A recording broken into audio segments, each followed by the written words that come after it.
I've always been interested in photography. I took a class in college back in my 20s. And then later I owned a photography shop where we took photos of the tourists in Park City. And then I kind of fell out of it till I was in Costa Rica in the 90s. All my friends, I lived there. It's my job to shoot the photos. Then the digital age came around. So in like 2008, I got really serious, bought some serious equipment, had a lot of help from some friends in Ventura, Bill Sharp, Greg Hoover, Sean Hayes. I got a photo published, and that was kind of it. It was in Surfing Magazine of Nathaniel Curran at New Jetty, and that was it. I got hooked. I just love the lifestyle, and that's it. Here I am. Well, some of the best memories I have so far is moving to the North Shore. Uh, the quality of waves, it's all right there. Every photographer in the world is into surf photography. That's the mecca. So just being able to hang out on that beach, those beaches, and shoot with the guys, it's pretty competitive. Everybody's going for the angle.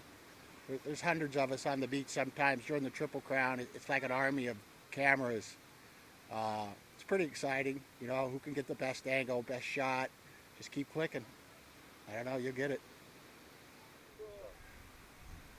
Well, to have a shot in a major magazine that's a milestone. First I got one in surfing, and then Transworld gave me some love, and then I got one in Surfer magazine. That was a big deal. That was sort of like my pinnacle. Um, Not everybody needs to get their photos published, but I like it. Rick's. Well, as a professional photographer, it's important to make contacts with the professionals. They're the ones the magazines want to see. The guys on the WCT, and that's what I did for the last 3.5 years. I've been working for Surftotal, covering the WCT, and you meet the guys. Some are great, give you a lot of exposure, let you know where they're going off on private sessions and stuff like that. That's the opportunity to maybe get a money shot or something. But just living on the North Shore, you're surrounded by amazing surfers, whether they're pros or not. So um, my job is just take photos, be a happy guy, and get along with everybody. That's generally my lifestyle. So I just happen to have a camera. How did I become a surfer? I grew up a skier. I lived in Carson City, Nevada. My father was on the Swiss national team, and he was a ski instructor at a place called Strawberry Hill. Anyway, we got to ski with the school, Friday, Saturday, Sunday. Uh, and then when I was the summer between the 7th and 8th grade, we moved to Huntington Beach. My mom and dad got a divorce. My mom moved to the beach. I was terrified. I had heard that there was surfers and valley guys and fights and hodads and kooks and grimmies. And I was freaked out as a little kid. 3 days later, I had my first surfboard. It was amazing. It was 10 foot long. It had 22 dings in it, patched it with black roofing tar. And when it would get too hot, the dings would slide off. So we had to put it in the water and reshape it. And back then, you could go from Huntington Beach with a 10-foot surfboard, hitchhike, to Rincon, which is 3 hours maybe by car, in 4 hours. So me and my friends would hitchhike up the coast, maybe sleep at Stanley's, long gone now, and that was it. We were hooked. I mean, that free ride back in the 60s. This was 1962 when I started surfing. So pretty old, huh? Things are going amazing. Got a girlfriend. Um, kind of keep that a little private. I don't know. Seems like when you throw it out there, everybody like. Matter of fact, on my Facebook, I put a little thing saying I'm in a relationship. I got like 60 hits. The thing blew up. Everybody's going like, "Wow, Terry's got a girlfriend. Oh wow, oh wow." So things are rolling pretty good. Might as well say hi to her now. Jean, hi. Um, I love you. Hope this doesn't look too corny, but see you soon. Bye. Portugal. What do I got to say about Portugal? Well, everybody in Hawaii, don't take this wrong, but I almost moved to Portugal before I went to Hawaii. The coastline reminds me so much of California when I was a kid, growing up in Huntington Beach, going up and down the coast to Rincon, all those point breaks.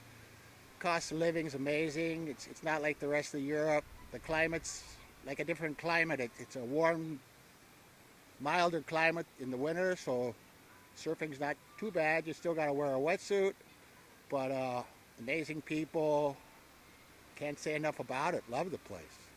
How about food? Food? Let's see. The food in Portugal. I'm lucky to be hanging out with the Surftotal guys, and they have a very, very high quality of, I don't know what to say. They eat good food. They drink good wines. They eat good food. We have late dinners. Uh, it's the European lifestyle. You know, you go outside at night, you hang around. It's a lot different than the States. If you get a chance, get off your butt, go to Europe, especially Portugal. Main difference between Portugal and California, everybody in California is a surfer. I mean everybody. They dress like it. Uh, they buy the clothes.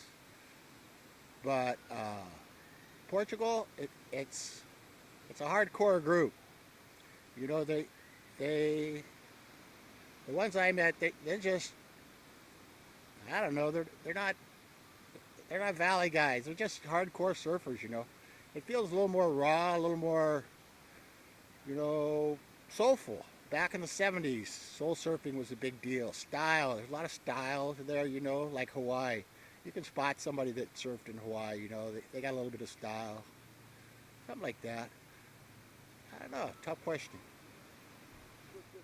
Well, when I'm in Portugal, you know, there's people like Tiago and Frederico that are, they're legends there, you know. They could probably run for president or some political office when they're through being surfers. The crowd gets them up excited. It seems to bring them to a different level. So I've actually seen, you know, seen them just at the last second pull off heats and then elevate their level of surfing just from the crowds that Portugal has. I've seen 30,000 people on the beach cheering them on. It's quite emotional. You know, their families are there. Uh, it's, uh, it's pretty amazing to see all those the fans in Portugal. It's nothing like it. Very passionate.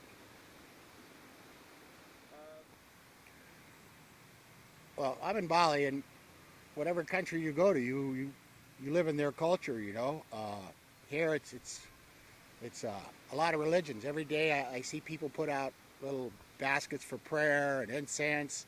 You know, they put them in your house. They put them on your businesses. So the religion here is the Hindus, the Buddhists. Uh, it's a big deal. You see it everywhere as you go around. The the people are like anywhere else. They're like, you engage them, you talk to them, they're happy, they're big smiling people.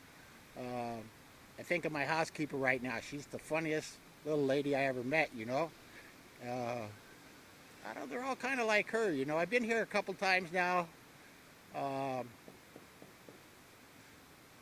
there's just there's a crew of hardcore surfers, guys that drive the vans, take the guys out on the trips to the different islands. You know, that's the most exciting part. You know, of this whole thing. You know, chasing swells. You know, waiting in the tides. There's no wave for a minute, then the next minute, bam, tide comes in, everything changes. We're all up and running, shooting, surfing. It's amazing. Getting into boats, lots of good different stuff. So, yeah. What are my plans for the next couple years? In the near future, uh, do more surf trips around here. I plan to be here in Bali for another 4 months. Uh, Maybe one side trip to the WCT in Jeffreys Bay, maybe. But then back to Hawaii. Uh, my girlfriend and I are thinking of maybe getting a place together. Well, we are going to get a place together, and who knows what that's going to happen, you know. She's not from the surf culture. It's going to be a lot of changes, maybe. But in the fall, definitely going to Portugal again. I wouldn't miss that. Even if I wasn't a surf photographer, I got so many friends there. It's like an annual pilgrimage. And I just plan on keep on clicking, keep shooting. Buy a better camera too.